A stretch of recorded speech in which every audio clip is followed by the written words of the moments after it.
Judy was boring. Hello. Then Judy discovered ChumbaCasino.com. It's my little escape. Now Judy's the life of the party. Oh, baby, mama's bringing home the bacon. Whoa, take it easy, Judy. The Chumba life is for everybody. So go to ChumbaCasino.com and play over 100 casino-style games. Join today and play for free for your chance to redeem some serious prizes.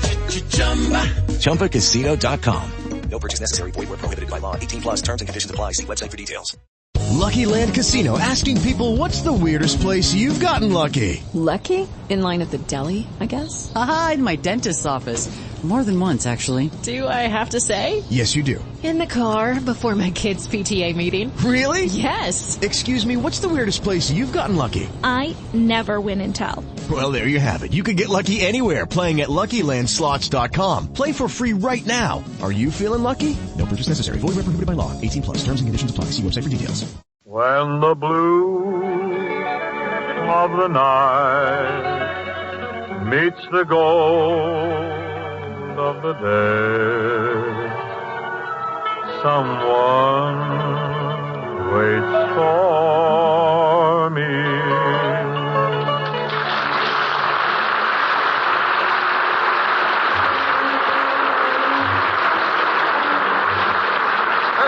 Carpenter welcoming you to Philco Radio Time, produced and transcribed in Hollywood with John Scott Trotter, his chorus and orchestra, the Charioteers, Skitch Henderson, and starring Bing Crosby.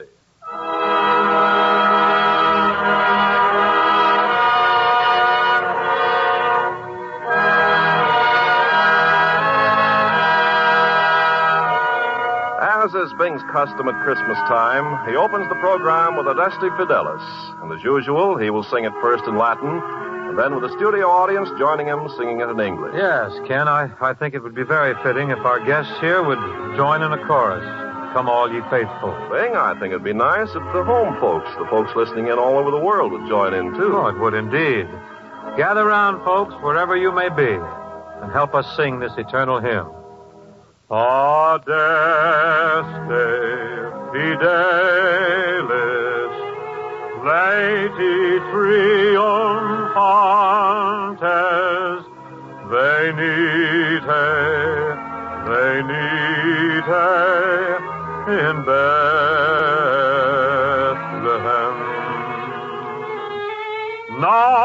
Natum videte,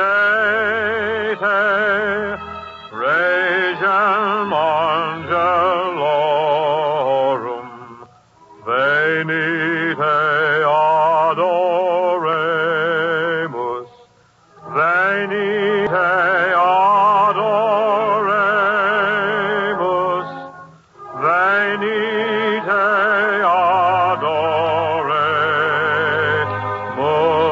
adoremus,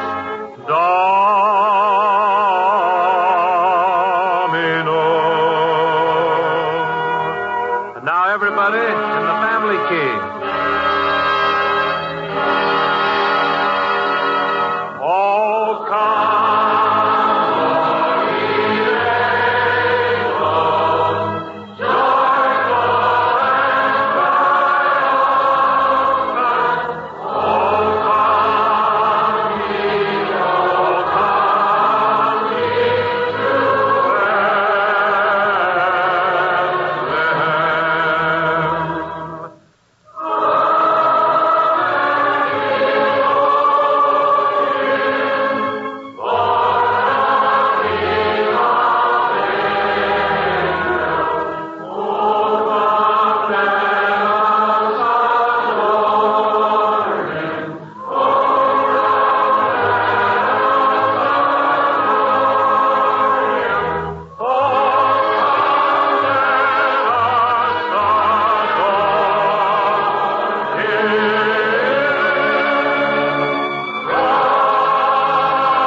Thank you very much.